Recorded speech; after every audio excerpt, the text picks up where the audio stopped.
¿Y cuál es el lío con los libros apócrifos? La introducción. La Biblia católica y la protestante difieren en 14 libros. La diferencia proviene del origen del grupo de libros y su idioma. Los libros que vienen de Jerusalén y fueron escritos en hebreo son los 39 que contiene la Biblia hebrea. Los libros que vienen de la Biblioteca de Alejandría, en Egipto, contienen los libros adicionales, traducidos al griego para fines de la colección cultural de dicha biblioteca. El trasfondo. El fundador de la biblioteca, Ptolomeo Filadelfo II, quiso tener en Alejandría, el centro de la cultura griega por el año 250 a.C., una copia de los libros de las principales culturas del mundo. Incluyó, por supuesto, lo que encontró disponible de la literatura judía y lo tradujo al griego, el idioma oficial de la biblioteca. Al Antiguo Testamento se añadieron otros libros de la cultura hebrea que no eran parte del Antiguo Testamento. A esta versión se le conoce como Septuaginta, que significa 70, porque la tradición decía que 70 sabios la habían traducido en 70 días. Así fue como el Antiguo Testamento judío terminó con un número más amplio de libros que los libros propiamente religiosos. Esta presentación la dividiremos en 5 partes. Primero diremos cuáles son los libros, después cuál es su origen, también hablaremos de cómo llegaron a usted, preguntaremos si los usamos o no y veremos finalmente su verdadero valor. En primer lugar, la palabra apócrifo significó primero escondido o esotérico, pero luego pasó a significar falsificación o espurio, nombre que sugiere algo negativo. Como colección de libros nos referimos a los que fueron producidos, como ya dijimos, como parte del complemento al Antiguo Testamento para la Biblioteca de Alejandría en Egipto. ¿Cuáles son? Los libros tienen una naturaleza variada. Por ejemplo, primero Esdras, así como primero y segundo Macabeo, son 3 libros de carácter histórico. Otros se parecen a la literatura de sabiduría, como el Eclesiástico o el libro de sabiduría de Ben Sirá y la sabiduría de Salomón, es decir, 2 libros más. Otros tienen un carácter litúrgico, como la oración de Azarías, los cantos de los 3 y la oración de Manasés, otros 3 libros. Otros son ficciones, novela, leyenda, como los libros de Tobías, Judith, Susana y Bel y el dragón, 4 libros en total. El libro de Baruch se asemeja a la literatura profética y la carta de Jeremías es una apología o defensa de los judíos. 2 libros más y finalmente la versión de Esther, que es mucho más piadosa o religiosa. En total 14 libros si omitimos este último. ¿Cuál es el origen de tales libros? ¿Qué les dio una apariencia de colección a estos libros?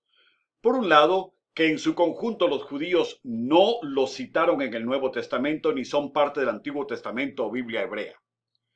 Otra cosa significativa, como ya dijimos, es que fueron incluidos en la colección de libros de la Biblioteca de Alejandría, si bien es cierto que esa colección no era religiosa, sino cultural.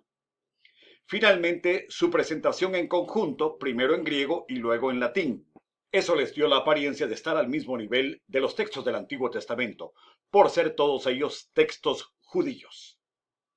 ¿Cómo llegaron a usted? Su introducción al cristianismo es importante. El erudito del cuarto siglo Jerónimo, en el año 407 después de Cristo, los tradujo del griego al latín, pero conociendo cuáles eran los libros del Antiguo Testamento, los puso por separado, advirtiendo con esto que su contenido era importante, pero que no estaban a la misma altura del corpus judío.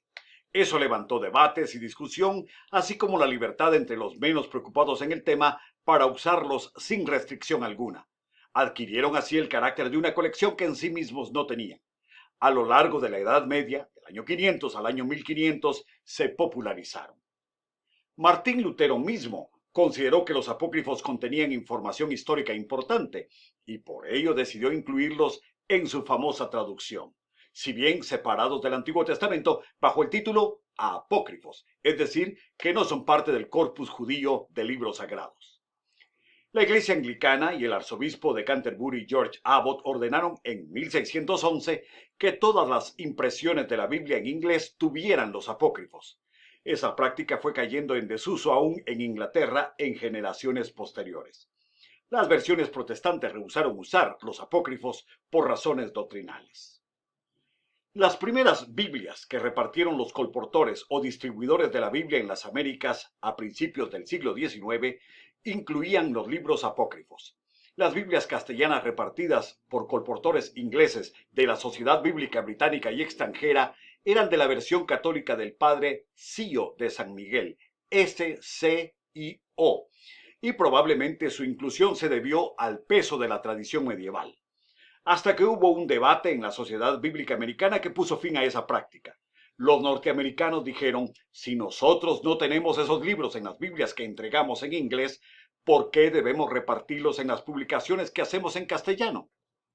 Y así, la Sociedad Bíblica Americana decidió fundir las placas para no usar más la versión del Padre Cío de San Miguel y en su lugar usar la de Reina y Valera.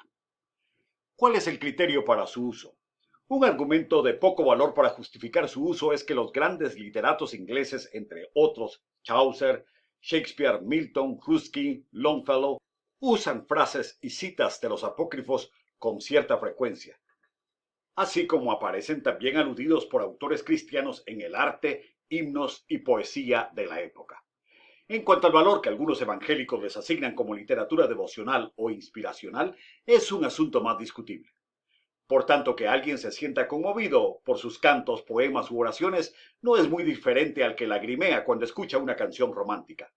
No podemos confundir la emoción que se experimenta al oír frases bien construidas, bien pensadas y elocuentemente expresadas con la revelación de Dios, que es otra cosa.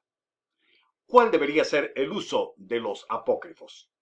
Mayor legitimidad tiene el argumento de que tales libros esclarecen usos y costumbres de pasajes del Antiguo Testamento, por ejemplo, el origen de fariseos y saduceos, o de la expectativa mesiánica y doctrinas más explícitas como los ángeles y la resurrección, que pueden trazar su interpretación neotestamentaria a los apócrifos. Sin embargo, ninguno de los libros apócrifos se cita en el Nuevo Testamento. No fueron usados por Jesús, quien citó 24 de los 39 libros del Antiguo Testamento, ni por el resto de escritores, que citaron 34 de los 39 libros. Teológicamente, la revelación es cosa aparte, y el punto de esto es que esta literatura no es parte de la revelación de Dios. El pueblo de Dios nunca los reconoció como inspirados. La revelación de Dios es que Dios dio a conocer al hombre contenido doctrinal que éste de ninguna otra manera podría conocer. Y esa naturaleza no forma parte de los libros apócrifos.